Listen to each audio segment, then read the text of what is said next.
Yep.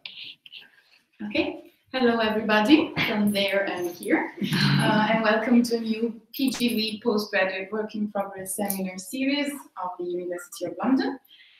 So today we are welcoming Abigail Walker from KCL. Abigail did her BA in Cambridge, at University of Cambridge, and her MA at KCL, King's College London. And she's now working on a PhD project under the supervision of Professor Michael Squire at King's College. And she will today present on myths, gods, and tragedy, viewing the fantastical in the Casa with Frutteto in Pompeii. We're very happy to have you here, and yes to you. Thank you. Thanks. Is it okay to have the presentation? Okay.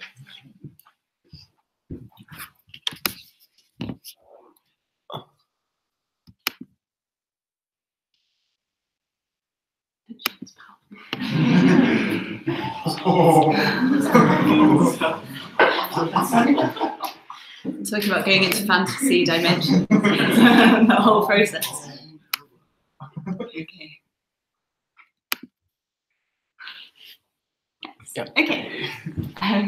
Hi everyone, and thanks for having me, and thanks to the PGWiP's team for inviting me here to talk, and thanks for everyone for turning up and finding the room. So I'm going to dive straight in with a slightly cheeky title change, because, and the reason why I brought this up for quite a deliberate reason is in the kind of spirit of work in progress, because this question of mythology versus fantasy and what those kind of terms mean has been something that I've been sort of grappling with this term. And fantasy has kind of been the one that I've sort of settled on as a broader, more general term. So yeah, deliberate title change. Now I'm talking about illusionism undermined, viewing the fantastical in the Casa del Frutteto in Pompeii. So just to give you a bit of an outline of my research more generally, my project looks at how imagined and fantastical landscapes were conceived of and experienced in the Roman visual arts. That kind of topic, it deals with two issues that I think have kind of come about in the study of Roman landscape, particularly, namely, firstly, the painting bias that has been kind of present in that discourse, and the assumption that is generally put forward that Roman wall painting and Roman landscape is supposed to be naturalistic and illusionistic. And this topic represents a kind of a little sneak peek into the first chapter of my cross-medial thesis. So this is on wall painting today, because I think it's helpful to start with wall painting as the topic that this sort of landscape has been really discussed. But this is just a little section of something that we'll look at, a sort of cross-medial study. I sort of hope to argue that the medium sort of painting bias and naturalistic assumptions that have come across the Roman landscape are kind of the results of post-19th century ideals concerning what we think of landscape painting as a genre. I want to instead think more fluidly about the concept of landscape and in the Roman visual arts, and argue that the Roman conception of space was much more complex and creative than perhaps scholarship has so far allowed. I want to, as it were, break through the frames that we apply to kind of Roman landscape and how they're generally also depicted in books. You know, you look at open pages of any Roman landscape book and they're almost always kind of depicted just that, but actually I want to take the whole room, the whole decorative context in on board, and look more at the kind of intricate games of optics, disbelief, and materiality that are inherent, I think, in Roman spatial representation. So although my project is predominantly art historical in its kind of corpus, I think that it feeds into perhaps broader narratives that maybe some of you might be able to kind of give me a bit of insight into. So particularly kind of optics, the concept of fictionality, and the ideas of aesthetics. I also want to look at site theory and kind of rhetorical concepts of fantasia, being kind of mental images and the kind of conjuring of those. And I want to tie fantasia into the idea of topothesia, which is the ancient word for the description of imagined places. So kind of also this project actually came out of an initial kind of research proposal about image and text and the relationship between image and text. And kind of these ideas of fictionality, materiality, and representing the unreal is something that comes up again and again in literature. And this is a quote that I sort of keep coming back to, and this is from Ovid's Metamorphoses, book 11, when he's describing the grotto of Thetis. And he says, there's a myrtle forest stands nearby, covered with marbled berries. In the middle of this is a cave or a grotto, however you want to. There's a whole load of bibliography on Specker. Ambiguous as to whether it was made by Natura or by ours, but more likely by ours. And this has kind of stuck with me because Ovid here is basically saying that these kind of supernatural, superhuman places are constructs of art more than they're constructs of nature. And this is a kind of issue that I want to be putting onto the Roman landscape, which has generally been considered to be sort of true to nature and true to life. So yeah. So a little tiny, very brief idea of the modern landscape genre. Landscape is itself a modern word, which is why it's sort of fairly problematic, and that's kind of one of the issues I'm dealing with. And it entered the English language at the end of the 16th century through the Dutch word landschap, according to Sharma. And he says that landschap was a unit of human occupation, indeed a jurisdiction, as much as anything that might be a pleasing object of depiction. So already straight off in an Anglophone context, the word landscape, the idea of landscape is instantly, firstly, putting forward issues of human occupation as opposed to anything perhaps more supernatural or fantastical, and inherently dealing with things that are pleasing depictions, kind of aesthetically decorative, but really nothing more complex than that.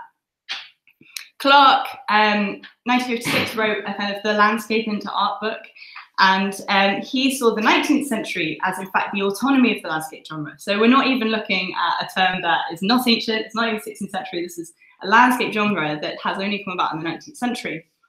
And he sees, then after this period, he sees the decline of the landscape genre in painting with the rise of abstract art. And so instantly already we're seeing these kind of ideas that landscape painting is a naturalistic, true to life depiction of fact, and that has, I think, then affected Roman landscape. So yeah, this quote, by 1900, the more adventurous and original artists had lost interest in painting facts. By a common and powerful impulse, they were driven to abandon the imitation of natural appearances.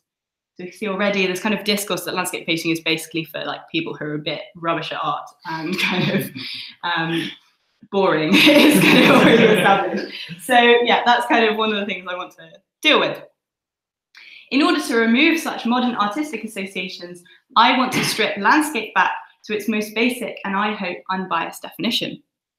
I will consider landscape, therefore, as a broad and fluid concept of space, which is governed by various forms of conscious perception or meaning. For me, therefore, the study of landscape will consider the ways in which a Roman audience might have perceived, understood, and created a sense of landscape out of space. So it's an issue of putting a meaning and a sort of conception onto space. From the outset, I kind of want to as well, before I get into the paintings, give you a bit of a sense of where this fantasy and landscape thing kind of came from, out of my head, and kind of what I mean by the concept of fantasy. So as I said, it kind of came out this idea of like depicting the unreal in image and text. And so for me, the concept of fantasy is kind of the issues that extend and the challenges that extend from trying to create a physical and visual manifestation of things that don't exist and have no presence in reality. So specifically by things, I mean places. Therefore, the artist cannot copy from real life. And there's a much more a deliberate and creative engagement with the space that they're trying to depict. In terms of landscape more specifically, I also think that landscape has a indefinite and kind of slightly more fluid construct than perhaps maybe figurative depiction does. You might not agree, that was quite like an interesting to say, but with the kind of concepts of anthropomorphism that are like really strong in the kind of visual arts and how they depict, how the Romans depict gods and etc. Landscape doesn't necessarily have the same kind of limitations or simplicity or whatever term you want to use.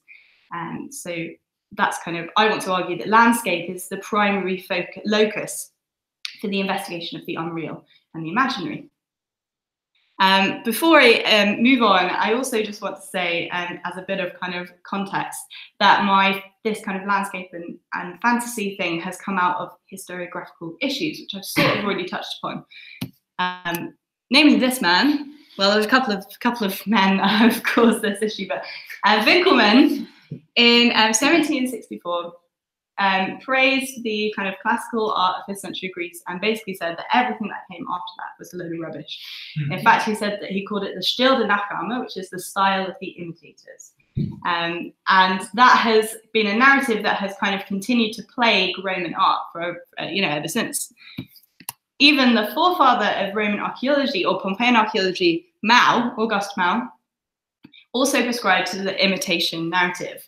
This is talking about mythological panels. He says merely that they are merely decorative copies of masterpieces, the originals of which in most cases had probably never been seen by the workman who painted the copies on the walls.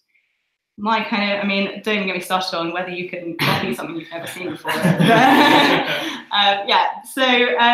What's interesting about this in terms of landscape is that actually landscape is one of the few things that is considered to be kind of a Roman invention in some scholarship. Although not exclusively.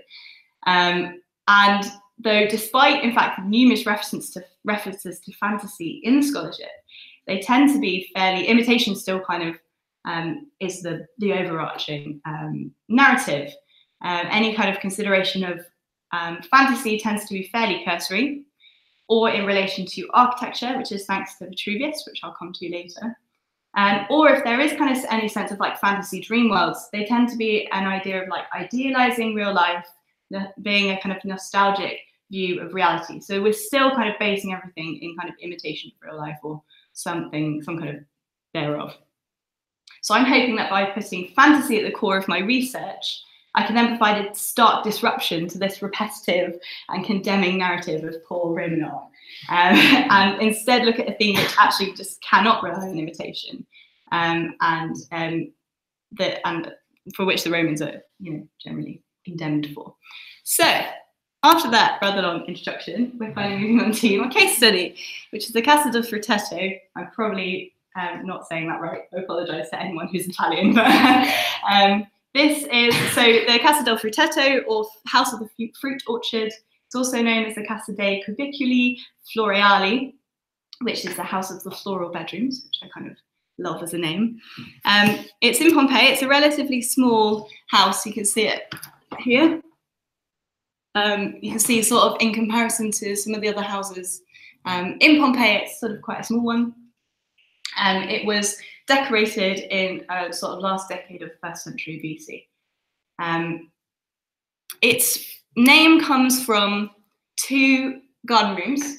So the first one is up there at F, which is a little bit of a better picture there for you. So the pictures, trying to get pictures of this room, of this house, are honestly impossible. And apparently when I was there, I didn't take any useful pictures. I just sort of ran around and took pretty pictures that didn't tell anyone anything. So I apologize. Most of my pictures are kind of copies from books, so bear with me. But so this is the one of the garden rooms. It's supposedly a daytime scene. It's on a blue background, but you can see there's sort of bushes and trees. There's this kind of architectural framework going on, and like birds flying between. The other one is the black backgrounded garden room, which is therefore being kind of acted as a nighttime room, which is at K, so slightly further into the house. And again, you've got this kind of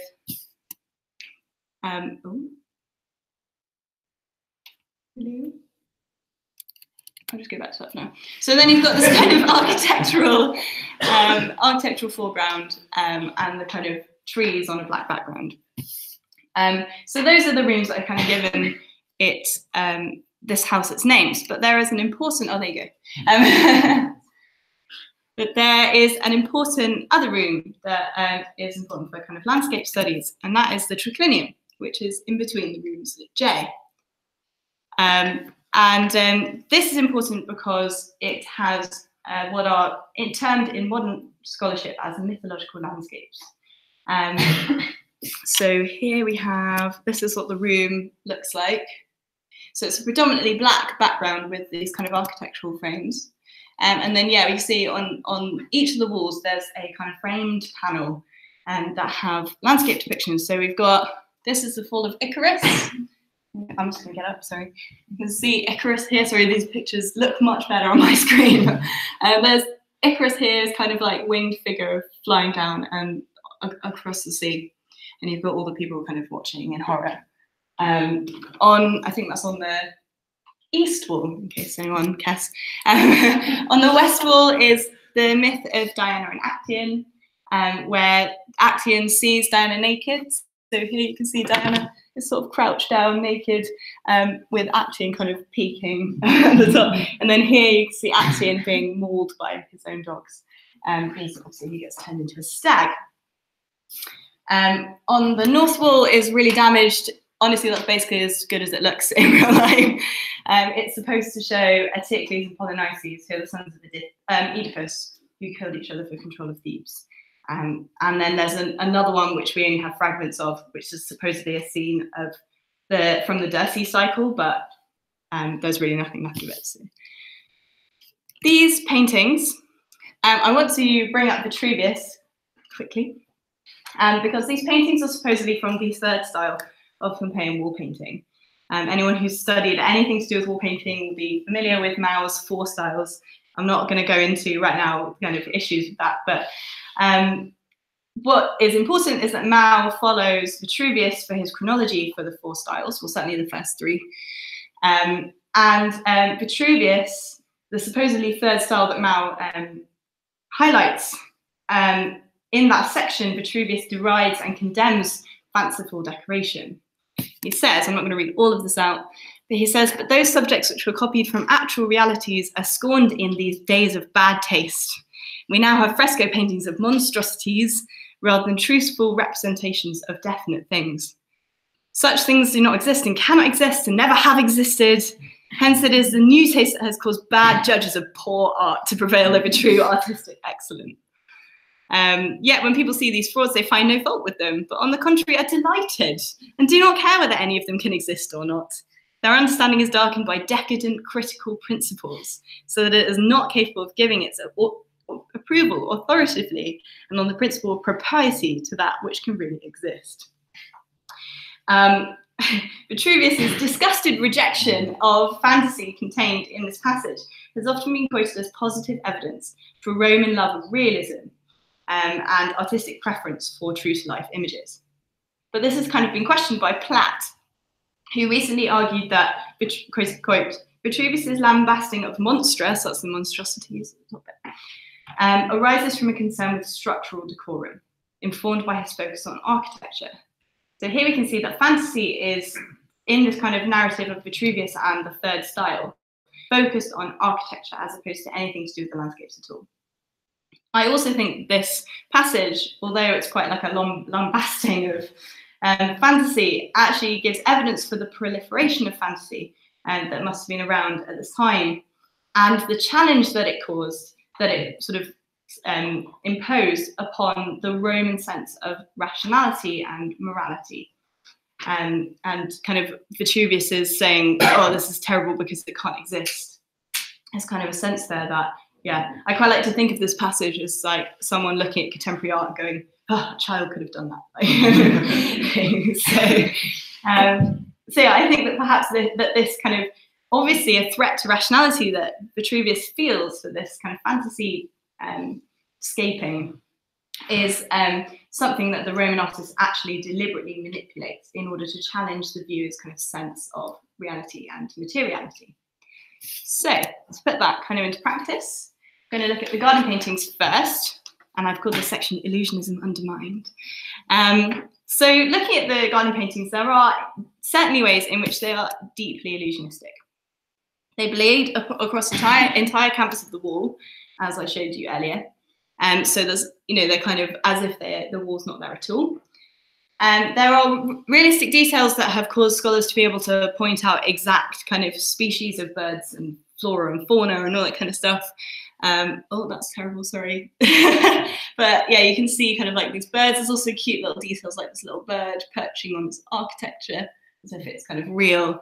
And also these kind of, a lot of the things that we see in this room are also, we know from archaeology were in Roman gardens. So you've got like these kind of bird bath things and the fencing and these kind of little pinnaces and things like that. So there are certainly ways in which they're illusionistic. I think, however, that this initial sense of illusionism is deliberately undermined by the artists. So the first way in which this is done is by a total lack in these rooms of perspectival depth. So if we look here, although it's kind of hard to tell in the blue room because it's just slightly like more damaged. If you look in comparison, this is the Prima Porta, the Livia's villa at Prima Porta. It's the garden room from there. And although I also think there's all sorts of undermining of illusionism going on, at least there's certainly a sense that you've got kind of sketchiness going off into the distance. There's like smaller trees in the back, detailed foreground, that kind of stuff. In the blue room, this one's maybe a bit easier to tell. You can kind of see that there's no sense of anything being behind these trees. This is kind of one layer of trees and that's kind of it, especially in the middle one, you can see there's like nothing going off into the distance. So there's a lack of perspectival depth. This is more emphatic, even more emphatic in the black room, where the black background is completely solid and it kind of creates like this very stark difference between the tree itself and the black background. So there's no sense of kind of depth. The only perspective we do see is in the garden wall and fence that you see here.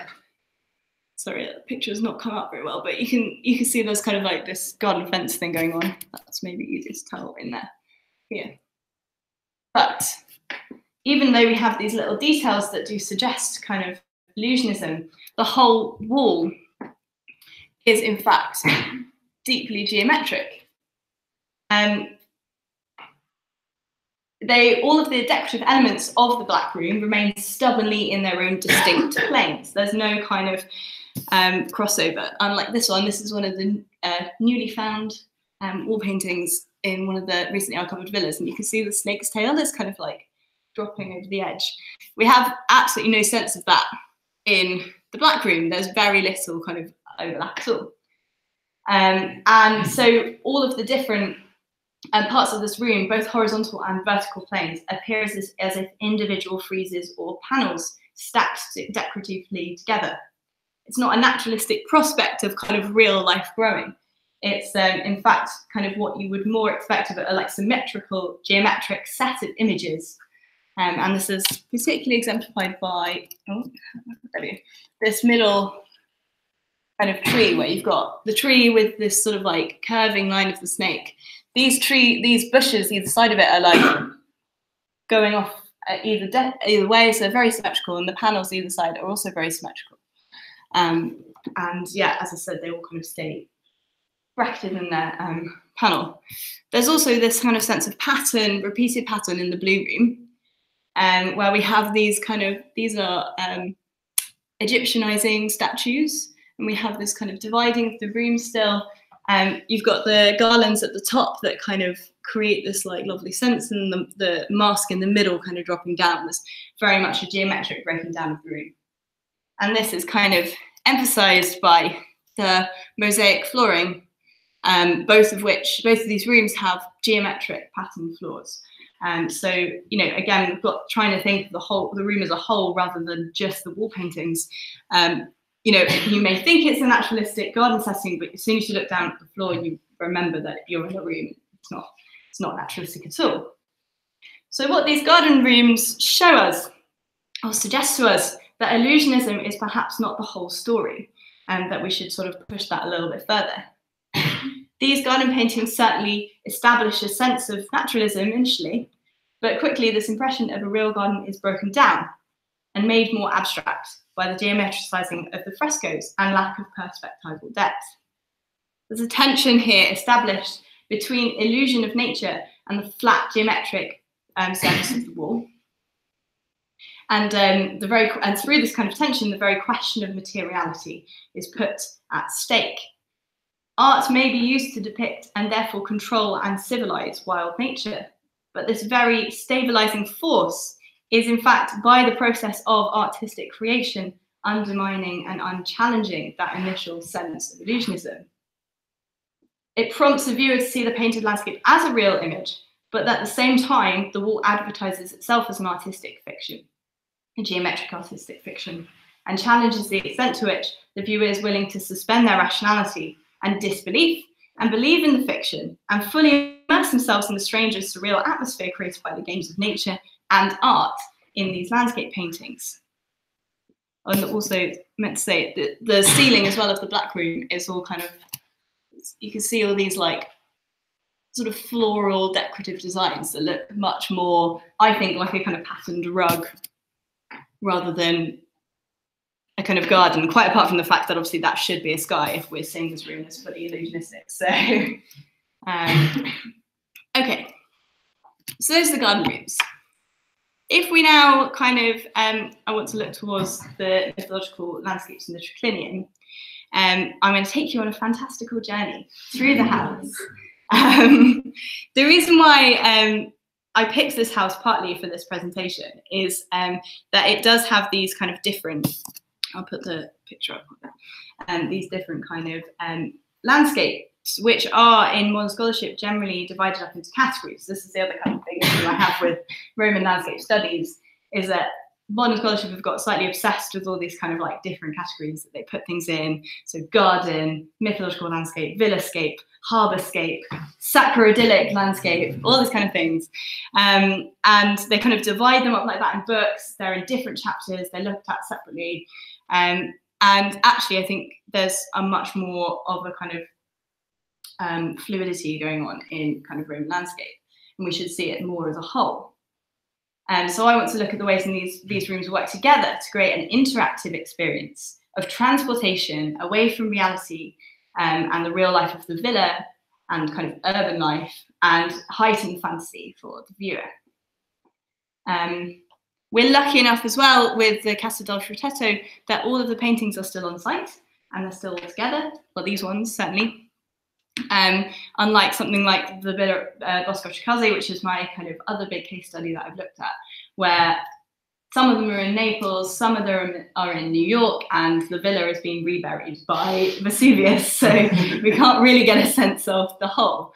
Whereas we're lucky enough with the Casa del Frutteto that we can, and I was very excited to be there over the summer. I will talk about the, well, first, just to note that this, where the triclinium is. So we've got the daytime garden room. So a visitor who comes into the house would first come to the blue garden room, because the entrance is right at the top at A, and the atrium at B is the most public space in a Roman house. I say that with inverted commas because that public-private thing is obviously a massive issue in Roman domestic space, but the atrium is kind of, for all intents and purposes, the most public space of the house. And it could be argued that I would certainly kind of admit that the blue room is perhaps more naturalistic than the black rooms. We've got the kind of blue sky, which certainly seems more realistic, but there are some hints in the room towards the kind of otherness and kind of moving away from familiarity. So here we have a Dionysiac panel. So we've got the Thyrsus there, you can see. And we also have Egyptianizing panels in this room. So they've got the kind of Egyptianizing figure there. And also this is an Apis bull, which is in, these are all in the pinaces you can see up at the top. So these kind of, although this room may be slightly more naturalistic, these kind of Egyptianizing, Dionysiac little hints in the room kind of suggest to you that maybe there's something else going on, and they kind of push you a little bit further out of your kind of quotidian familiarity and a little bit more towards some kind of fantasy land. So I kind of quite like to think of this house as having a sort of spectrum of fantasy going on, spectrum of naturalism and fantasy, and that can be kind of manipulated by the visitor and by, of course, the owner of the house, who kind of obviously is hosting the visitor. So then, in order to get to the two black rooms, The visitor has to venture further and, of course, be allowed to venture further into the house. So there's a sense of control by the owner of the villa as well, and whatever sort of activities are going on. And what's important to note here is that I'll show you, there's a better map in a bit, but there's a door here in between the triclinium and the cubiculum, and there's also, they can be accessed separately. Of course, there's we can't say for sure which room that person would have gone to next. There's no way of saying that, but I think that possibly because of the kind of compositional similarities we see in these two rooms, there's a kind of push towards going into the other curriculum, but of course that's really dependent on what you're at the house for, so don't want to get too into that. But the obviously key difference between this kind of blue room and these other rooms is the dominant black colour that kind of predominates over both.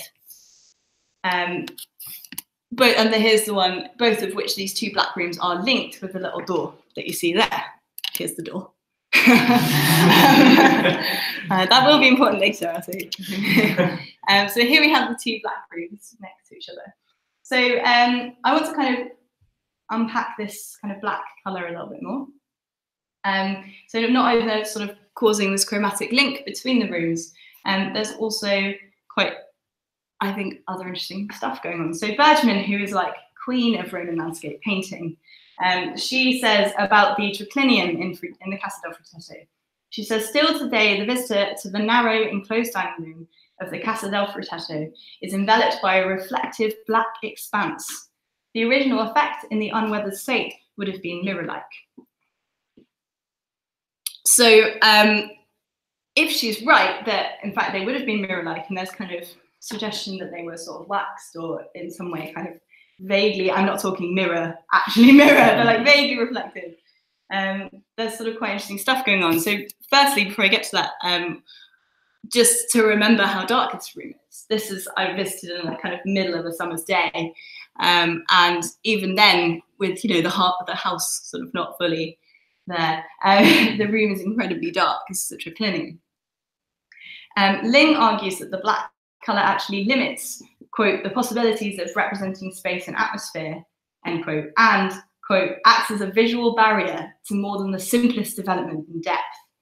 But I think that we should get a little back to the Romans, and that they're not just painting black and that's it, but that actually this is a sort of deliberate denial of stable perspective and a deliberate denial of limit.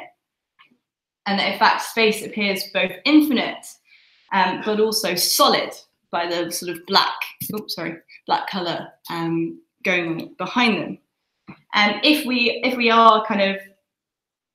can believe Bergman that this is slightly kind of mirror-like, or at least slightly kind of reflective, I think the kind of potent feeling of a black expanse, slightly reflective room kind of speaks to itself in terms of atmosphere. But if we also kind of add to that the effects of lamplight, so Ruth Bielfeldt has done really interesting research on kind of bronze oil lamps and figural bronze oil lamps in Roman in Pompeii paintings. She does amazing things where she wants to like take them into the walls and see what figures kind of flicker on the wall. It's amazing, really cool. If we kind of, although we can't know obviously whether there was like a satyr lamp in here, I'd like that to be the case. Certainly the effect of the lamplight with the slightly reflective black walls, there's kind of a sense of multiplied flickering. There's a constant sense of movement and instability and indefiniteness in this room.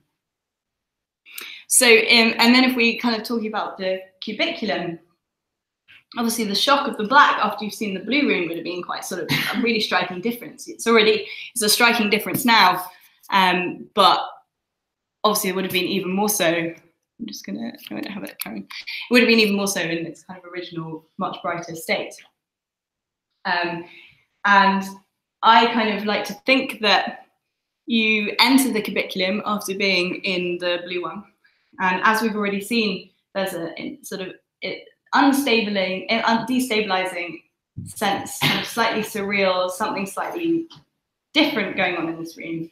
And then you've got the black background that, as we've seen just now, has this kind of both infinite and solid sense of unstable. You then, with the kind of little connecting doorway, as you go from the cubiculum into the triclinium, with the colour that kind of runs through, it's as if you're kind of walking past this first layer of trees that you see in the kind of cubiculum. You walk through the door and you enter into that dark world beyond. There's kind of like a journey, I think, I'd like to think, going on in this room. So when you do enter into the triclinium, you then are faced with these kind of panels. This is a black and white picture, but it was the first one I could find that kind of had the full wall. But in order to give you a sense of the kind of colour against the dark background, this is one of the panels. In fact, this panel. And so as you kind of, you walk in and you see these kind of hazy, sketchy, blue landscapes, kind of as if they're windows off into the world, supposedly. This kind of brings in my second bugbear with modern kind of classification of Roman landscape in the distinction that is often set up between sacro-idyllic and mythological. Sacro-idyllic is a wholly modern construct of a genre that is generally applied to scenes that are non-narrative, dominantly landscape scenes with little kind of staffage figures. So this is a classic example of a sacro-idyllic scene. It's supposedly kind of idealizing, and generally it shows people going about their kind of sacred duties, which is why they're referred to as sacro-idyllic. This has often caused a lot of trouble in scholarship because these mythological landscape paintings are obviously very similar in their kind of composition to the sacro-idyllic, and it's often caused people to be like, someone said that it's being forced into the service of mythology or something like that, kind of really like aggressive terminology movement. I think instead of trying to make these kind of disparate, that actually there's a deliberate kind of fluidity here between scenes that are non-narrative and scenes that are narrative, scenes that are supposedly familiar and scenes that are taken from the world of myth. And I think that the Casa del Frutteto makes a kind of deliberate display of that. And Bergman says something that kind of nicely sums that up. She says, in receding blue and green spaces, minute figures move through distant shores and groves. If one looks long enough, what appear to be staffage figures gradually assume a specific identity, and the landscapes become temporary extended narratives. So if I just quickly go back to this one, you can kind of see that if from far away in a dark room with flickering lamplight, perhaps you might think that Actaeon is actually just a goat herd with his hunting dogs kind of off, doing what the Romans do. But as soon as you kind of get close and you look up close and you kind of engage all of your knowledge of myth, you suddenly realise that actually that's Actaeon being torn to death. So it's quite a change in kind of what you're seeing. And these two I just think are quite an interesting example. We don't actually know the provenance of these, but they're put alongside each other in the Naples Museum. And it's probably likely they're from one wall or one room because they're very similar sense. But even if they're not, you can still see they're a nice example. So this is actually an image of Diana and Actaeon as well. I won't stand up again.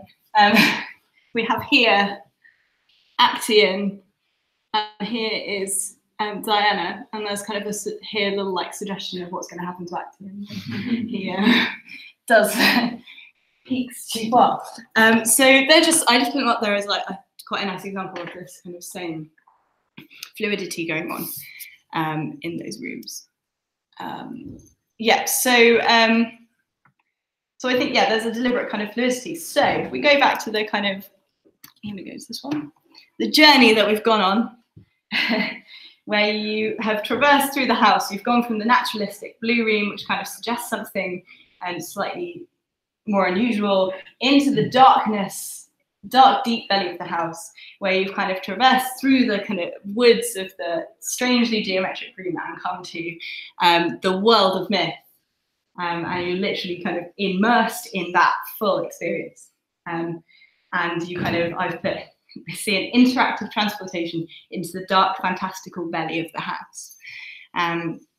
So yes, as a very brief then kind of summing up, I hope I have shown that landscape does much more than just naturalistic illusionism, and that there's a deliberate sense of undermining that illusionism. And that also landscape isn't just the kind of framed 2D paintings that we associate with the modern landscape painting genre, but they are in fact 3-dimensional and immersive. And I've sort of then started thinking about VR basically as a kind of ancient version of virtual reality. I came across a contemporary artist who was talking in a conference about space, I think in 2000, who does kind of art with VR basically. And there's a quote from her I'm going to put up that I think is amazingly kind of comparable to the sorts of virtual reality we see going on in Roman houses, and actually kind of tells us a lot about, it gives us interesting theoretical insights that can be illuminating for considering the fantastical and immersive experience of a Roman house. So also notes that, I'm not going to read the whole thing up, but she does not necessarily equate immersion with realism.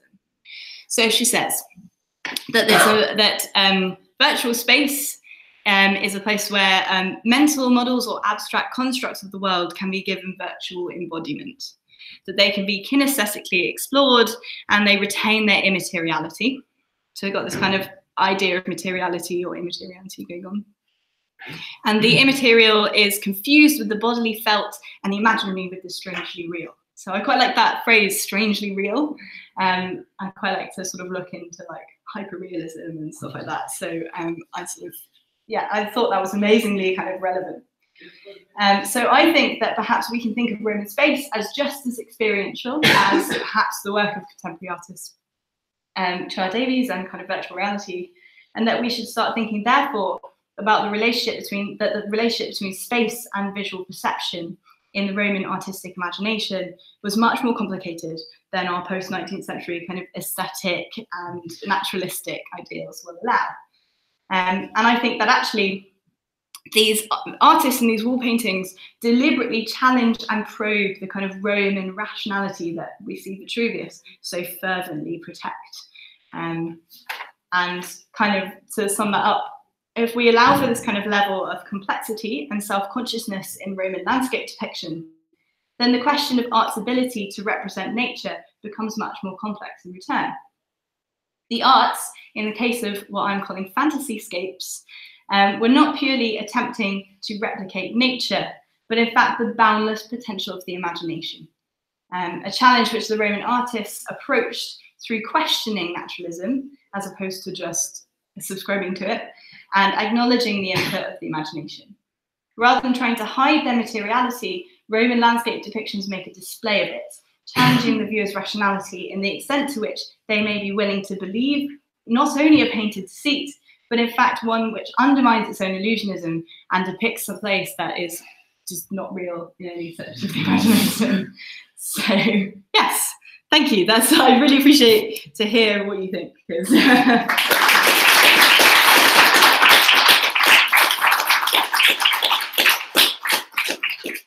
I'm sorry the pictures came up so swiftly.